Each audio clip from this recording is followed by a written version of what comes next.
बाहर की बात उठा करके हम एजुकेशन में कैसे आगे बढ़े, हम अपने आप को कैसे फ्रेश रखें, उस चीज के लिए हम लोग क्या कहते हैं इनकी काउंसलिंग कराते हैं। दूसरी चीज, एक चीज और आती है, अब हमें कोई चीज याद नहीं आ रही है, और ऐसा क्वेश्चन हमें याद ही नहीं आ रहा। बोले रेडियो का आविष्कार किसने किया? किस किस को पता है? किस किस को पता है रेडियो का आविष्कार किसने किया?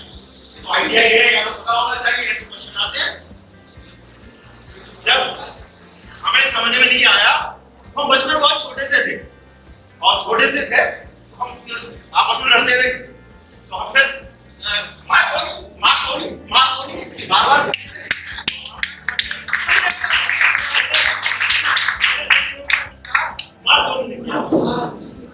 इसी तरह ऐसे आविष्कार हैं ना, किसने किए, कैसे किए, उनको आप लोगों को याद करने के लिए कुछ स्लाइड बनाए, ये छोटी छोटी चीजों से याद कर लें, और बहुत ही जल्दी जिस समय आप एग्जाम करने बैठेंगे तो वहीं जहां क्वेश्चन आया वही आगे क्लिक करेंगे।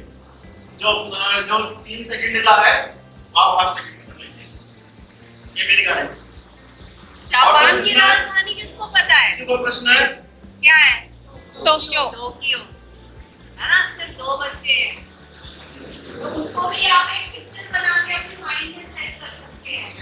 मान लीजिए एग्जाम चल रहा है, इंडिया लिख रहे हैं, आपने इनसे क्वेश्चन पूछा, जरा वो वाला क्वेश्चन बताना, तो इन्होंने बोला देख एक बार तो टोक्यो, दूसरी बार टोक्यो, तो क्या हो गया? टोक्यो। रहेगा माइंड में। तो क्या है, ये सारी चीजें क्या होती है, जैसे डेट है और हमारे राष्ट्रपति है जो अभी तक हुए हैं 1950 से लेके अभी तक, जो प्रधानमंत्री हैं, इनको हम नहीं याद कर पाते हैं, लेकिन जब हम किसी कंपटीशन में बैठते हैं तो सारे क्वेश्चन वहीं से आते हैं। तो ये कुछ छोटी छोटी ट्रिक्स भी हैं जिनके जरिए आप जो है उसको अपने माइंड में फाइल बना के, जैसे कंप्यूटर रखता है ना वैसे रख सकते हो, और सही समय आने पे उसको रिकॉल करके, जैसे छोटा सा भी बताया, तो शायद ये क्वेश्चन इन्हें भैया वो दोनों में से किसी को नहीं भूलेगा।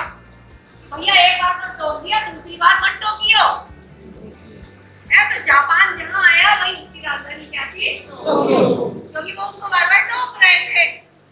ठीक है ना? तो इस तरह ये पढ़ाई के और याद करने के कुछ छोटे छोटे ट्रिक्स है जिनके जरिए हम बहुत समय तक, ईश्वर ने हम सबके लिए 100 GB की मेमोरी दी, और 100 GB मेमोरी में से केवल हम जो है 3 GB इस्तेमाल करते हैं, यानी कि 97 GB मेमोरी पे वायरस होता है। तो सबसे पहले हम उस वायरस को निकालना है। जब हम किसी चीज को, डिवाइस को किसी से अटैच करते हैं तो सबसे पहले वायरस आता है। जो हम वायरस को खाली कर देंगे तो ज्यादा से ज्यादा डाटा हम उसमें लोड कर सकते हैं। ऐसे ही हमारी जो दिमाग की मेमोरी है उसमें जो हमारे जो वायरस बना, पहले हम उसको क्या, हमें हंसी करना भी अच्छा है, मजा करने भी अच्छा लगता है, कोडिंग करनी भी अच्छी लगती है, पर वो कहाँ पे करें? जहाँ हमें अपना एजुकेशन करना है, जहाँ हमने अपनी पढ़ाई करनी है या अपनी प्रशिक्षण लेना है, उस समय में केवल हमारा ध्यान शिक्षण की तरफ हो, और हम अपनी मेमोरी से सबसे पहले उस वायरस को डिलीट करें और फिर नई मेमोरी बनाएं, तो हमें सब कुछ याद रहेगा। दूसरी चीज, हम किसी भी चीज को या किसी भी किताब को, किसी भी अध्याय को हम उसको एक नॉवेल की तरह पढ़ें। जैसे एक किताब पढ़ते हैं, हम आज एक नॉवेल पढ़ लेते हैं, स्टोरी हम या कहानी हम पढ़ लेते हैं, तो हमें अभी तो किताब कहीं कबाड़ में मिट जाए, 10 साल बाद भी उसकी स्टोरी याद है।